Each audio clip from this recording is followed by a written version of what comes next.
Hi friends, welcome back to my channel. If you're new here, I'm Alicia. I am starting a cut flower business in the Central Ohio Zone 6B area and am hoping to document the journey and share that along with all of you guys. So I'm so excited to have you.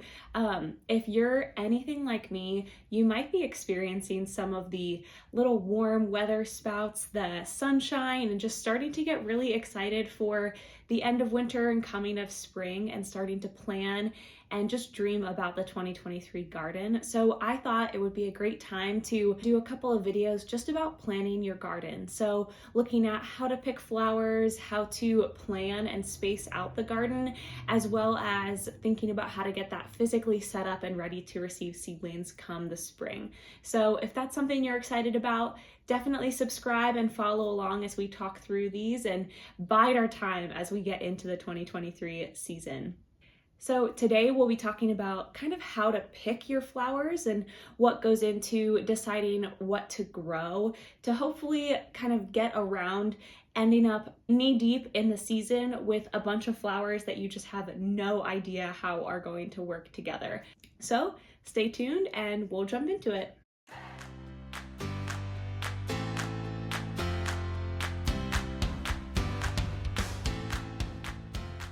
So we're going to break up this pre-seed buying process into two steps. There's one, understanding the basics and picking the exact variety and types of flowers you'll grow. And then two, looking at color to make sure we're picking flowers that go well together.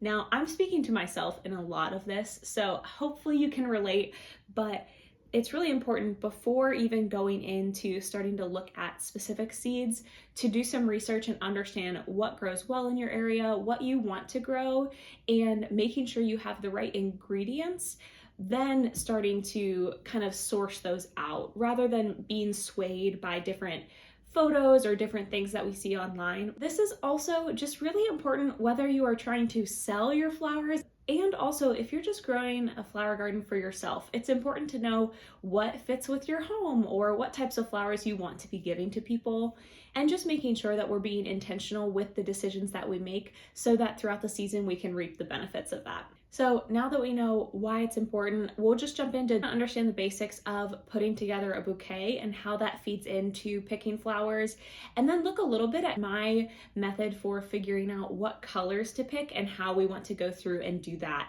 So let's jump into the basics.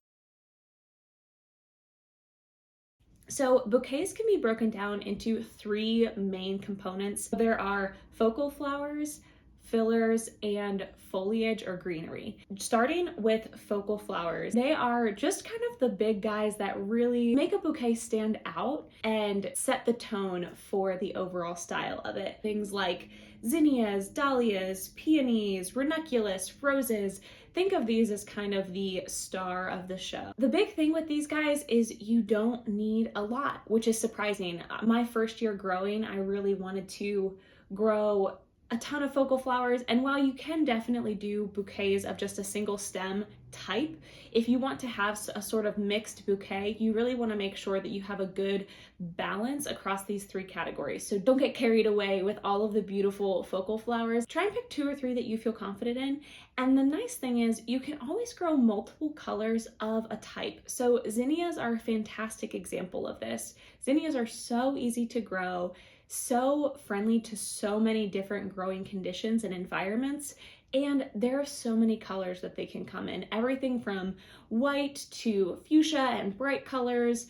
And not only that, there's different varieties that have everything from Burnery Giants, which are massive blooms, down to smaller kind of pocket-sized zinnias. And so by just picking 1 or 2 focal flower types, you can experiment with some different variety within there without feeling overwhelmed by so many different care steps that need to happen within the growing process, and just streamline that for yourself. So filler flowers fill out a bouquet, hence the name filler flower. So smaller flowers or just not quite the focal of the bouquet And I think it's really easy to just not grow enough of these. I fell into this my first year of just not thinking about the smaller flowers that really round out a bouquet and take it to the next level from just a handful of zinnias to maybe something that feels like a full bouquet. Definitely don't sleep on these, and I would say you probably need more than you think. So a couple of flowers that would fall into this category are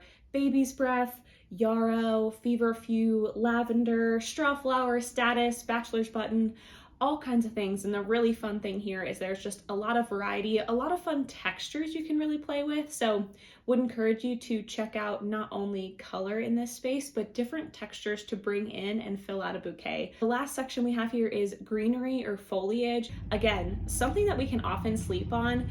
It's not as beautiful growing in the garden as those flowers that are coming up, but so important if you're trying to make bouquets. Definitely would encourage growing a couple of varieties of this and then a lot of it. The really nice thing that I have found with greenery is using herbs, and that really helps double if you have another garden, that things aren't going to waste. So growing basil or parsley or other herbs that once they become woody can kind of fit into a cut flower bouquet.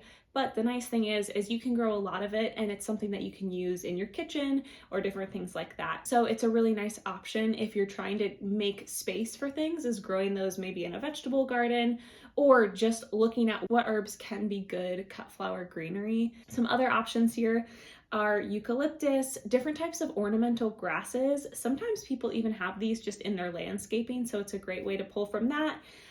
Cress, ferns, so many different options. And one thing with greenery that I would encourage is just being creative. There are so many things around your yard that you might be able to just pull greenery from and use that to fill out a bouquet. Regardless of where you find that stuff, would definitely recommend testing it out, cutting it, seeing how it lasts in a vase to make sure that it lasts as long as your flowers will, so that we're not giving someone a bouquet that's going to start wilting a couple days after.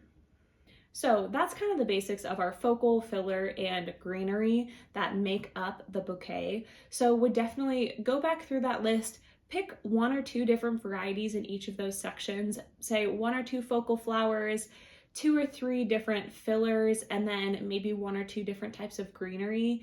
And once you have those varieties narrowed down, making sure they work in your growing area and that you feel confident in being able to grow them, now we can get into the fun part of looking at color. Okay, so with color, this is one of my favorite areas, and honestly, one of the best things about growing flowers is there's just so many different colors and different options of things to grow. So the way that I would really recommend thinking about what flowers and what colors to grow is using a tool like Pinterest. So I'll show you guys here how I use Pinterest and different things to figure out what to grow for the season. So one thing I'll recommend is going on Pinterest and just searching things like bouquet or flower arrangements. And as you're scrolling through, really realize that there are so many different color palettes that flowers can have. I would really recommend that you focus on 1 or 2 kind of color palettes or styles that you can work within, so that way all of your flowers are being able to be arranged together. It's almost like those capsule wardrobes that you hear about, where every piece can go with every piece because it's all within a theme. So that's what we want to look at here. So I would recommend scrolling through Pinterest and checking out all of the different options that people have pinned as photos. And what you can start to do is pin ones that are your favorite. Now, this can get a little overwhelming, especially if you maybe don't feel like there's a cohesive color theme to what you're picking, but I would encourage you to go through and start to suss out, what are you more attracted to? Is it the kind of pale monochromatic bouquets? Is it the wildflower, really colorful bouquets?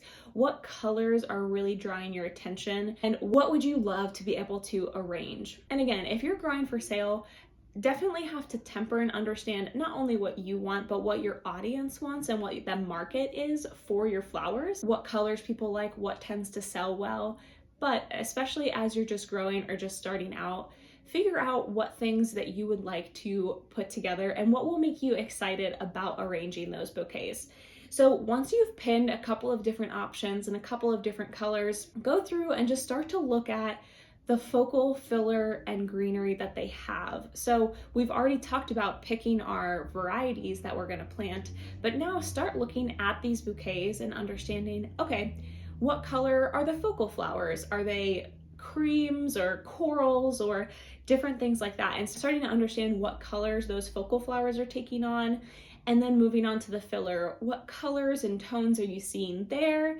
And then looking at the greenery. This is a little bit less important outside of really big differences, like using dark kind of mahogany greenery or something that's really pale and light, or kind of that middle, very summery green tone. So just understanding those. So now that we have our list of, for focal, filler, and foliage, the types that we want to grow and the colors that we're looking at, now we can head over to our websites, whether that's Johnny's, Eden Brothers, Botanical Interest, pick your favorite, and now start looking for those specific types in those colors and seeing what's available. And so before you even go ahead and purchase anything, I would just recommend taking those images of the colors and the potential flowers that you're considering and then bringing them back together. So I'll show you what this looks like for me. Here, what you can see is I have just a PowerPoint setup of the images of the flowers that I was considering. So I have this broken up into 3 different pages for the different stages of the season, but at the start, really even just looking at one, what this helps to do is really bring together that vision that we were trying to curate in the beginning and see how it'll come together. It helps to understand too, are there different options for flowers that could fit together, or maybe some unexpected pairs that you weren't considering. And from looking at this, you can delete out different colors that you don't think fit together, or just really refine on your vision for your flowers. And again, this doesn't have to be fancy. This is just in Google Slides. It's a free program, but really helps visualize what the garden will look like and what those products I want to be growing are, so that I am not stuck later on unsure of how to put these together, and that I can make really intentional decisions for my garden, and whether that's for me and my friends and family or for my audience and market, what types of flowers to grow, and make sure that that is a cohesive vision that I feel confident in moving forward. All right, you guys, hopefully this was somewhat helpful in just starting to understand how to pick flowers for your garden. I would really encourage you guys, sometimes it can feel really easy to feel like you're behind when it's this time of the year and everyone's posting the different flowers that they're gonna grow or different plans already. But I've bought flowers as late as March or even April, and there are still plenty of varieties available, plenty of options, and so much out there. So I would encourage, if you haven't started, start thinking about these things, and hopefully this will plant a seed that will carry through to a beautiful garden for you guys. So if you like the video, and hopefully to stick around for the rest of the videos in our Planning Your Garden series. All right, bye guys.